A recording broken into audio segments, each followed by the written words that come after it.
싱가포르에 살고 있는 한 친구가 있습니다. 제 지인인데요.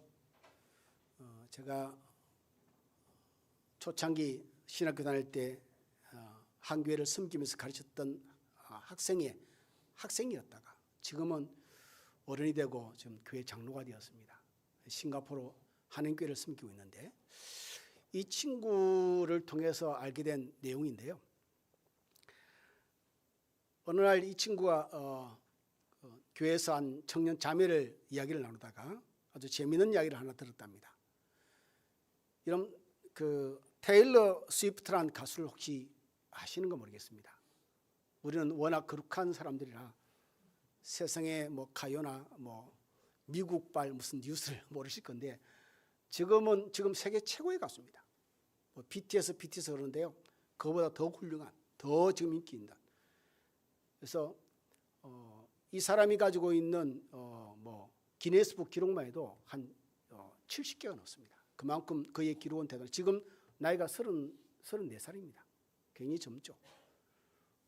근데 이 친구가 움직일 때마다 그 나라 경제가 달라집니다. 그래서 굉장한 가수죠.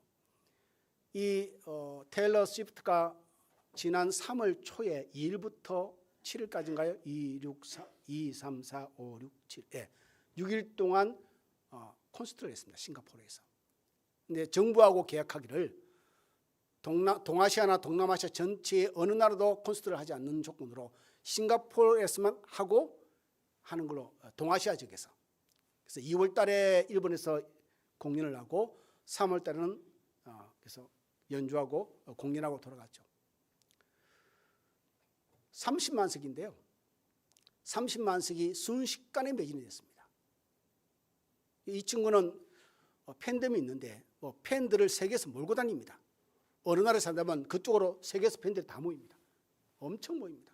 그래서 어떤 게 있었냐면 패키지 티켓이 있었는데 비행기, 호텔 그리고 VIP석 해가지고 5천만 원. 그것도 순식간에 동했습니다.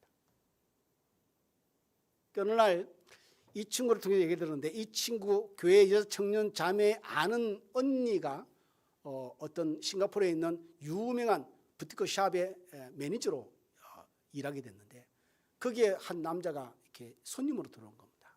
외국인이. 근데 들어와서 하는 행세가 너무 기분 나쁜 거예요. 저거 가져와봐. 저거 가져와봐. 너무 기분 나쁜 거예요. 이런 손님을 잘 안 만나는데 너무 건방지고 도도한 거는 그럴 수 있겠죠. 너무 무리하고 저거 이러고. 그래서 옷을 다 준다고 너무 기분 나빴지만 끝까지 응대를 잘했답니다. 친절을 잃지 않고. 그래서 마지막에 이렇게 얘기했답니다. 외국인이시죠? 미국 사람이니까. 외국인이시죠? 이제 곧 테일러 스위프트 공연이 있어가지고 세계에서 수많은 외국인이 들어옵니다. 저는 이게 공연을 가고 싶은데 표가 없어서 매진이 벌써 다 돼서 정말 야속합니다라고 했습니다. 이 친구가 이렇게 보더니 표 필요해요? 툭 던지는 말이죠. 표 필요해요? 그러니까 필요하죠. 혹시 가진 표 있으면 저한테 파시겠습니까? 돈 더 드리겠습니다. 하니까 가방을 이렇게 요즘 이렇게 가방 이만한 거 있지 않습니까? 쫙 열더니 표 2장을 또 꺼내주는 거예요. VIP석 2장을. 그냥 가지세요. 즐기세요. 이렇게 가더랍니다. 나중에 물어보니까 그 사람이 테일러 스위프트 매니저인 거예요. 전혀 모르고. 그러니까 이게 그 친구가 나중에 하는 말이 이 드라마 안에서 있을 법한 이야기를 이게 이럴 수가 있어. 나한테 이런 일이 생기다니 이게 뭐 어떻게 해석을 해야 될지. 그래서 이 이제 장로님이 그 이야기를 전해 듣고 난뒤에 나도 말 조심해야 되겠다. 정말 누구를 만나든지 내 마음에 들든 알든 내가 정말 말 조심해야 되겠다.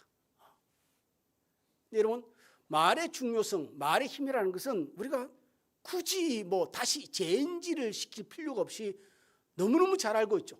문제는 뭐냐면 알고는 있어도 말을 제대로 하는 사람은 그리 많지 않습니다. 말에 실수가 없는 사람이 누가 있습니까? 누구나가 말을 실수를 하죠. 누구나가 실수를 합니다. 문제는 우리의 말에는 두 가지가 존재합니다.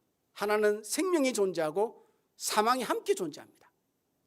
그러니까 어떤 단어를 선택하고 어떤 기분을 그 단어에 실느냐에 따라서 내 입에서 사망이 나가고 내 입에서 생명이 나갑니다. 그런데 제가 이 설교를 하지 않더라도 이걸 모를 사람이 누가 있겠습니까? 여러분 다 살 만큼 살았고 들을 만큼 들었고 아는 만큼 아는데, 그런데 이 설교를 또 하는 이유는 안 되는 겁니다. 이 중요성을 알매도 안 되는 거예요. 여러분 골로새서를 우리가 지금 보고 있는데, 이 골로새 교회는 바울이 세운 교회는 아닙니다. 바울이 세운 교회는 아닌데, 이 골로새 교회의 구성원이 뭐냐면은 이방 종교를 믿는 이방인들이 개종을 해서 예수를 믿고, 또한 그 가운데 살고 있는 디아스포라, 흩어진 유대인들 가운데서 유대교에서 개종을 해서 예수를 믿고, 이렇게 혼합이 되어 있습니다. 그러니 그 안에 어떤 문제가 생기냐면 이방 신들에 대한 신앙도 들어오고, 또 유대인들이 주장하는 율법과 할례에 대한 이야기도 들어오고, 또 예수의 복음에 대한 이야기가 섞여서 굉장히 혼란스럽죠. 그 가운데 바울이 골로새 교회를 위해서 편지를 씁니다. 먼저 우리가 1장 23절을 보면 바울은 이렇게 먼저 말합니다. 만일 너희가 믿음에 거하고 터위에 굳게 서서 너희들은 바 복음의 소망에서 흔들리지 않으면 그리하리라. 이 복음은 천하 만민에게 전파된 바요 나 바울은 이 복음의 일꾼이 되었노라 라고 말합니다. 여러분, 이게 마지막 절이 중요한 게, 누군가가 내 믿음이 약하고 마음이 힘들 때 나를 붙들어 주는 이가 있다면 얼마나 감사합니까? 얼마나 감사할까요? 근데 바울이 그 말을 합니다.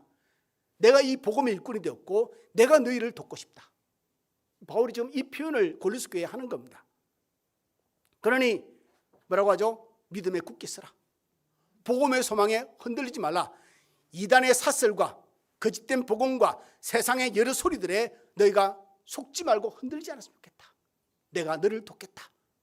이야기를 지금 먼저 서두에 하고 있습니다. 이어서 골로새 2장으로 넘어가면 2장 8절에 이렇게 말합니다. 누가 철학과 헛된 속임수로 너희를 사로잡을까 주의하라. 이것은 사람의 전통과 세상의 초등학문을 따르며 그리스도를 따름이 아니라. 조심하라는 겁니다. 분별하라는 겁니다. 무엇이 복음인지 거짓된 것인지 분별하지 못하면 너희는 그리스도를 따르는 일에 실패하게 된다라는 이야기를 합니다. 그래서 그리고 오늘 보면 3장으로 넘어와서 1장, 2장, 3장으로 넘어와서 오늘 본문에 바울은 이 이야기를 합니다. 너희는 그리스도의 말씀이 너희 속에 풍성히 거하여 모든 지혜로 피차 가르치며 권면하고 시와 찬송과 신령한 노래를 부르며 감사하는 마음으로 하나님을 찬양하고 또 무엇을 하든지 말이나 일이나 다 주 예수의 이름으로 하고 그를 힘입어 하나님 아버지께 감사하라. 여러 가지 이단과 거짓 복음과 그리고 율법에 대한 이야기, 할례에 대한 이야기, 이단 사설에 대한 거짓 사설들이 교회에 휘돌아 다니는데, 그것을 감당하고 분별하고 이기는 것은 너희 안에 하나님의 말씀이 가득 차야 된다. 너희 안에 주 예수 그리스도의 말씀이 풍성히 거하도록 해야 된다. 그렇지 않으면, 제가 이걸 해석을 하면, 그렇지 않으면 내가 너희 가운데 지금 떠돌고 있는 것들을 분별할 수도 없을 뿐만 아니라 감당할 수도 없을 뿐만 아니라 너희가 결국은 그 이단 사슬과 거짓과 헛된 소리들에 걸려 넘어지게 될 것이다 라는 이야기죠. 복음을 끝까지 지키지 못할 것이다. 그래서 그것을 감당하는 첫 번째 바울의 권면은 뭐냐면 주 예수 그리스도 예수님의 말씀이 너희 안에 풍성하게 거하게 하라. 여러분 시편 19편을 보면 하나님의 말씀에 대한 속성에 대한 이야기가 나옵니다. 하나님 말씀의 정의에 대한 이야기이기도 하고 아름다움에 대한 이야기를 하는데 이렇게 말하죠. 하나님 말씀은 영혼을 소성케 하며 하나님 말씀은 우리의 생명을 살린다는 겁니다. 할렐루야. 그러니까 하나님 말씀은 살리는 말씀입니다. 죽이는 말이 아니죠. 할 말 없거든. 여러분 말씀으로 하세요. 하나님 말씀으로. 가끔가다 저희는 그런 말을 합니다. 음식이 많아서 먹기 힘들면 이렇게 말하죠. 두려워 말라. 내가 너와 함께함이라. 내가 먹어줄게 라는 말보다 두려워 말라. 내가 너와 함께함이라. 여러분, 할 말이 없으면 하나님 말씀을 하세요. 그냥 지혜가 생각나지 않으면 하나님 말씀을 끌어서 그냥 내 마음을 표하세요. 오히려 그게 훨씬 낫습니다. 그리고 이렇게 말합니다. 하나님 말씀은 순결하여 피요. 하나님 말씀은 순결해서 우리의 눈을 밝게 해준답니다. 하나님 말씀은 우둔한 자로 지혜롭게 한답니다. 할렐루야. 그래서 신자에게, 하나님의 백성들에게 송이꿀보다 더 사모할 말씀이 뭐냐면 하나님의 말씀이라는 말입니다. 다르게 말하면, 그러니 하나님 말씀은 너희는 너희가 어떤 것을 좋아하든 그보다 더 사모할 말씀이 하나님 말씀이다라고 이야기하는 거죠. 히브리서 4장에 하나님 말씀에 대한 이야기가 기록되어 있습니다. 좌우의 날씨는 어떤 금보다도 예리하여 혼과 영과 및 관절과 고수를 찔러 쪼개기까지 하는 능력과 권세를 가진 하나님의 말씀. 이 놀라운 하나님의 말씀이 우리 안에 풍성히 거하면 어떻게 우리의 시선이 될까? 이어서 말하죠. 피차 가르치며 권면하고 시와 찬송과 신령한 노래를 부르며 감사하는 마음으로 하나님께 나아가고, 이 일이 가능해지는 겁니다. 어떻게 가능해지죠? 하나님 말씀이 내 속에 풍성히 거하면. 우리가 예수 믿는 사람으로서 하나님 말씀을 읽고 듣고 묵상하고 그 말씀을 새기고 또 새기고 그 말씀을 우리의 삶을 만들기 위해서 애를 쓰는 삶, 그것이 우리의 삶에 매일 반복이 되어지면 하나님이 기뻐하시는 신령한 자로 삶이 가능해진다라는 이야기를 하는 것이죠. 그래서 오늘 본문에서 바울은 두 가지 질문을 우리에게 던진다고 생각해 보시기 바랍니다. 첫 번째 질문은 뭐냐면 너희 안에 무엇이 있느냐. 그럼 16절 말씀을 보면 주 예수 그리스도의 말씀으로 너희 안에 풍성히 거하게 하고, 너희 안에 무엇이 있느냐. 이런 누가복음 6장의 45절에 예수께서 이렇게 말씀하십니다. 선한 사람은 마음에 쌓은 선에서 선을 내고 악한 사람은 마음에 쌓은 악에서 악을 낸다. 왜냐하면 이는 마음에 가득한 것이 입으로 드러나게 된답니다. 그러니까 내 안에 없는 게 나올 수는 없어요. 여러분 예를 들어서 욕을 잘하는 사람, 수월하게 아주 편안하게 은사처럼 말하는 사람이 있고, 어떤 사람은 욕 한마디를 하더라도 불편한 사람이 있습니다. 욕해봐, 집사님 욕 한번 해봐 하면 욕을 하는 게 뭐 외국어를 말하는 것이 힘든 사람이 있어요. 왜? 이 사람은 어릴 때부터 욕을 들어본 적도 없고 욕을 해본 적도 없습니다. 욕을 하는 게 쉽지가 않아요. 제가 아는 목사님이 있는데요, 욕 정말 잘합니다. 욕을 정말 잘해요. 그래서 통하다 보면 어떤 사람들이 이러면 별 희한한 욕을 다 해요. 가만히 듣고 있다가 목사님 제가 뭔 말하겠습니까? 그렇게 저를 믿고 그 사람 욕을 하는 건데 해도 너무 심한 욕을 하는 거죠. 와, 저 사람은 욕의 은사를 받았나 하나님의. 근데 욕의 은사가 있을까? 오늘 본문은 말하기를 이렇게 말합니다. 시작이 그리스도의 말씀이 너희 안에 풍성히 거하게 하라. 그러니까 우리의 실력으로는 항상 옳은 말을 할 수 없는 수준인 것이죠. 그러니까 하나님이 이런 대안을 주신 겁니다. 너희 안에 가득하면 그것이 나오게 되어 있다. 쌓은 선에서 선이 나오듯이, 쌓은 악에서 악이 나오듯이 너희 안에 하나님 말씀을 쌓아놓으면 너희 입에서 하나님 말씀이 나오지 않겠느냐, 이야기인 것이죠. 그래서 하나님 말씀을 너희 안에 채우는 것을 성실하게 했으면 좋겠다. 이게 첫 번째 권면입니다. 그 사람이 목사든지 장로든지 권사든 집사든 어떤 직분을 교회에서 중직을 맡게 했든지 상관없습니다. 여러분, 그 직분이 꼬로 신앙의 수준은 아닌 것이죠. 그렇지 않습니까? 결국은 그 신앙이라는 것은 겉으로 드러나는 말이 있습니다. 말에 하나님 말씀이 있냐. 여러분 누구든지 초신자 들어놓고 신앙 이야기하면 거룩한 이야기 다 합니다. 그거 말고요, 여러분, 일상의 삶에서 내가 하나님의 말씀이 내 입에 있는가, 하나님 말씀을 닮은 내 은혜의 거룩한 말들이 내게 있는가? 하나님의 말씀이 내 속에 들어서 내가 다듬어져 있는 내 언어가 만들어진 게 있는가? 그렇지 않습니까, 여러분? 부모로 배운 언어, 세상에서 살면서 배운 언어가 아니라 하나님 말씀이 내게 풍성히 가면서 내게 가르쳐주신 새로운 언어 말입니다. 그러니 그것이 우리의 속에 있는 것이죠. 그것이 우리의 속에 있습니다. 두 번째는 뭐냐면 우리에게 드는 질문이 우리의 입을 통해서 무엇이 흘러나오는가? 내가 일상적으로 사용하는 언어, 문장, 표현법이 어떠한가? 여러분 그 사용하는 언어가 속된 말로 말할 때 상류 사이가 쓰는 단어를 선택할 수도 있고 아닐 수도 있습니다. 이건 중요치 않습니다. 그 안에 목적이, 뉘앙스가 생명이냐 사망이냐는 것이죠. 오늘 본문은 이렇게 말합니다. 피차스로 가르치고 권면하고 다 살리는 말입니다. 살리는 말이죠. 시와 찬송과 신령한 노래로 하나님을 찬양하고 다 살리는 말이고 생명의 말들이죠. 야고보서 3장 8절 10절에 이렇게 기록되어 있습니다. 혀는 능히 길들일 사람이 없다. 혀는 능히 길들일 사람이 없다. 쉬지 아니하는 악이요 죽이는 독이 가득한 것이라. 이것으로 우리가 주 아버지를 찬송하고 또 이것으로 하나님의 형상대로 지음을 받은 사람을 저주하나니 한 입에서 찬송과 저주가 나오는도다. 내 형제들아 이것이 마땅하지 아니하도다. 이게 옳지 않다는 겁니다.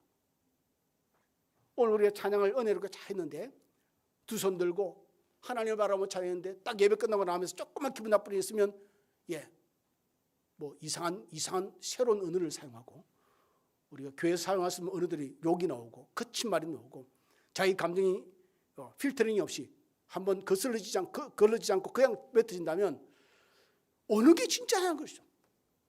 이것도 진짜고 이것도 진짜겠죠.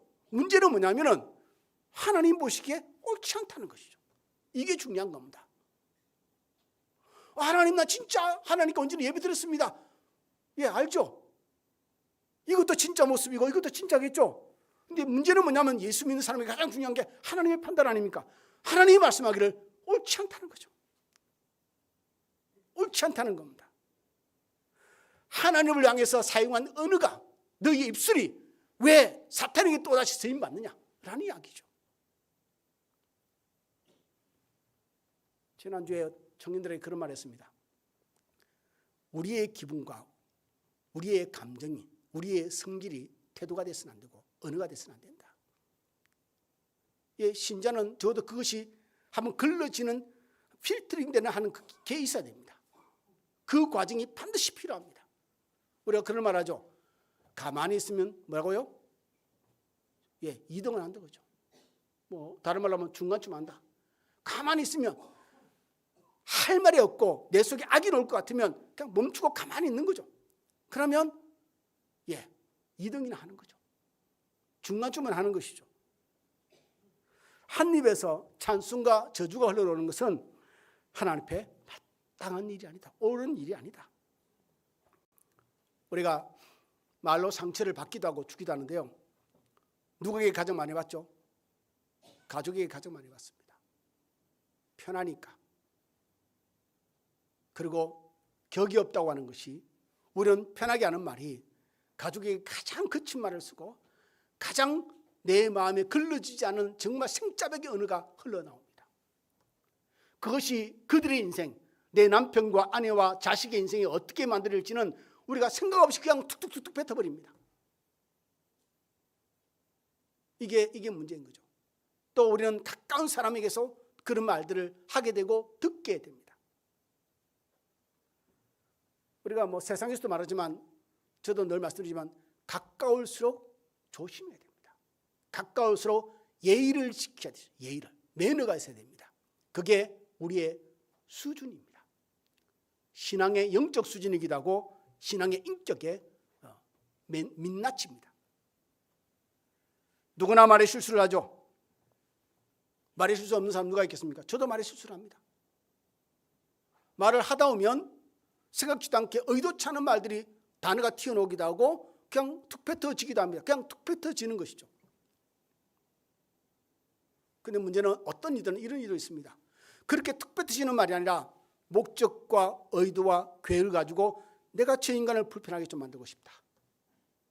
그래서 말에 독을 담고 악을 담고 칼을 품어서 그 사람을 푹 찔러버립니다. 그것이 그에게 어떤 치명적인 영향을 끼치게 될지 생각 없이 그냥 내 분풀이를 하는 거죠. 이거는 하나님께 죄를 범하는 것인데 죄질이 심히 악해서 악이라고 부릅니다. 악.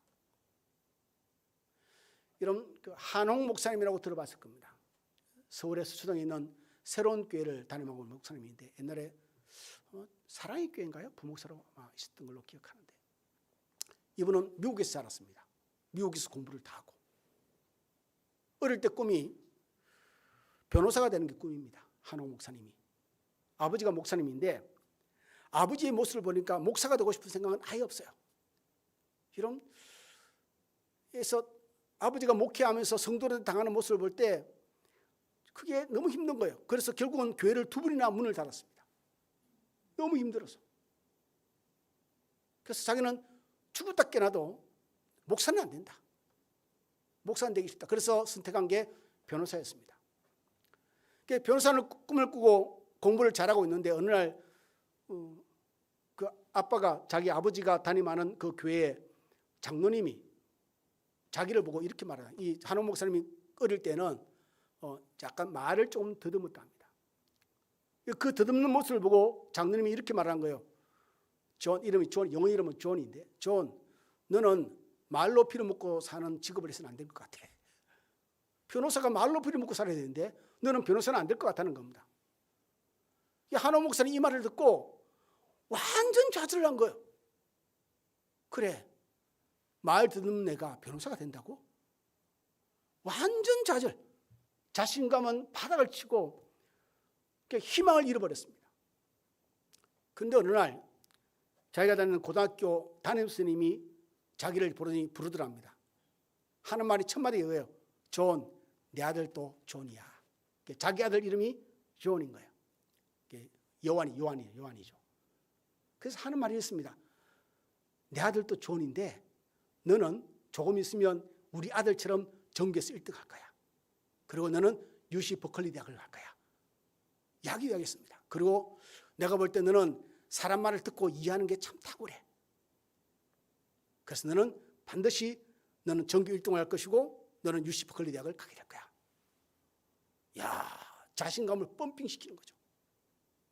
갑자기 막 자신감이 생기는 겁니다. 소망이 생기고 진짜 1년 뒤에 전교 1등을 했습니다. 그리고 UC 버클리 대학을 갔어요. 그리고 졸업하고 나중에 신학을 하고 목사가 돼서 한국에서 지금 목회를 잘하고 있죠. 재밌지 않습니까, 여러분? 한 사람이에요. 한홍이라는 한 인간입니다. 누군가는 죽이는 말을 해서 나락으로 떨어지고 누군가는 살리는 말을 해서 그를 구덩이에서 건져내 주었습니다. 저는 이 예화를 이렇게 보면서 그 꿀로 일어났다면 어쩔 뻔했을까? 순수가 바뀌었더라면. 순수가 안 바뀐 게 너무 하나님께 감사하고. 그래도 그 고등학교 담임선생님이 그렇게 말을 해서 그를 어둠의 골짜기에서 건져내는 게 참 감사하고. 여러분 사람을 대할 때 어떤 언어가 대합니까? 그게 그 사람에 대한 우리의 근본 마음입니다. 그 사람을 존중합니까? 그럼 존중의 말을 써야죠. 그 사람을 좋아합니까? 그러면 그가 듣기에 아름다운 말을 써야죠. 그렇지 않습니까, 여러분? 그런 사람을 존중하지 않기 때문에 그 사람의 내 삶에서 그렇게 존귀한 사람이 아니고 가치 없는 사람이기 때문에 우리는 말을 함부로 할 수도 있습니다. 그러니 근본 의미를 잘 살펴보시기 바랍니다. 그러니 자식에게도 말을 쉽게 하지 마십시오. 남편과 아내에도 똑같습니다, 여러분. 반드시 뱉은 그 말은 깊은 상처를 남기고 그의 삶에 그리고 한 사람의 인생까지도 영향을 미치는 것이 말이라는 겁니다. 그러니 할 말 없으면 침묵하는 게 낫습니다. 그런데 여러분, 우리의 성품을 다스릴 사람이 누가 있을까? 안 다스려집니다. 우리의 언어도 누가 길들이겠습니까? 야고보는 말합니다. 길들일 사람이 없다 말합니다. 그래서 바울은 해법을 제시하는 거죠. 너희 마음에 하나님의 말씀으로 풍족하게 채워라. 하나님 말씀이 풍족하게 채우면 생명 있고 능력 있는 생명의 하나님의 말씀이 우리의 성품을 다듬어 줄 것이고 우리의 언어를 새로운 언어로 바꿔 줄 것이고, 할렐루야. 그래야 가능하다는 이야기를 하는 겁니다. 저절로 신앙이 성장하는 사람은 이 세상에 아무도 없습니다. 저절로 하나님의 성품을 닮아가게 됐다라는, 그거는 불가능한 이야기입니다. 훈련되어지는 것이죠. 다스림을 받는 거죠. 그래서 바울은 뭐라고 그러죠? 나는 날마다 죽노라. 이게 내 속에 들어오는 하나님의 말씀이 그를 다스리고 다스림에 바울은 뭐죠? 내가 순종한다는 겁니다. 거꾸로 신다는 이야기입니다.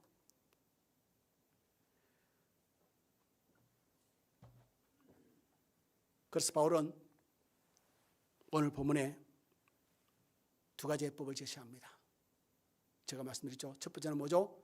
그리스도의 말씀, 예수님의 말씀이 우리 안에 풍성히 가게 하자.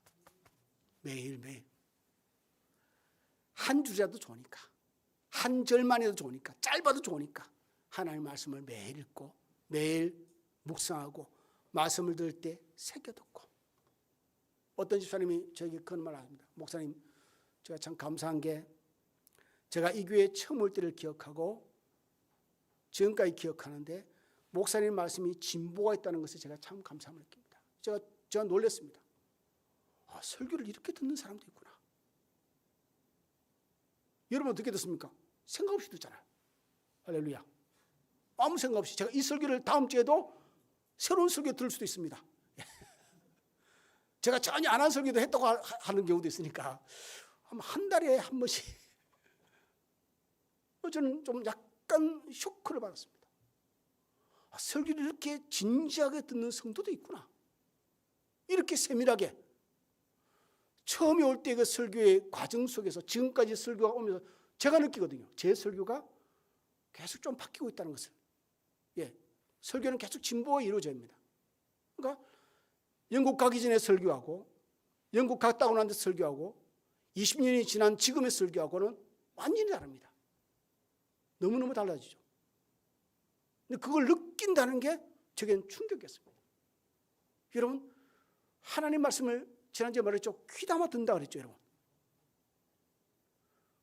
우리가 하나님 말씀을 우리 안에 축적하지 못하는 이유가 하나님 말씀에 대한 예의가 없는 거죠.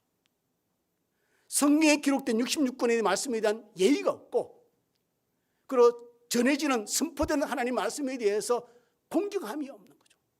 그래서 우리는 우리의 심령에 하나님 말씀을 풍성히 채워지는 역할을, 일들을 우리가 못하고 있는 부분이 아닐까. 첫 번째 바울이 제시하는 겁니다. 너희 안에 그리스도의 말씀이 풍성히 가게 하라. 그래야 우리 안에, 우리의 주위에 우리를 공격하고 있는 이단 복음, 이단과 거짓 복음들과 수많은 세상의 소리들로 우리의 신앙을 지켜낼 수 있을 것이다. 두 번째 17절 말씀이죠. 무엇을 하든지 일에나 말이나 주 예수 그리스도의 이름으로 하라. 할렐루야. 그러니까 여러분 성질대로 하지 말고요. 여러분의 기분대로 교회를 섬기거나 봉사하지 말고요. 예수님의 이름 앞에서 헌신된 자로서 삶을 살기를 간절히 소망합니다. 누가 있어서 한 50년 신앙생활하면 내 입이 천국에 꽃이 필 거야 라는 사람 누가 있겠습니까? 아무도 없습니다. 주님 앞에 설 때까지 우리는 다스림을 받는 하나님의 사람들이죠. 부족합니다. 그러니 주님 앞에 설 때까지 끝까지 하나님 말씀을 채우는 작업을 하시고 주 예수를 이름으로 하는 일에 늘 신경 쓰시고 여러분의 가치가 아니라 하나님의 가치가 내 입술을 통해서 삶을 통해서 드러나고 세워지기를 주님으로 축원을 드립니다. 기도하겠습니다.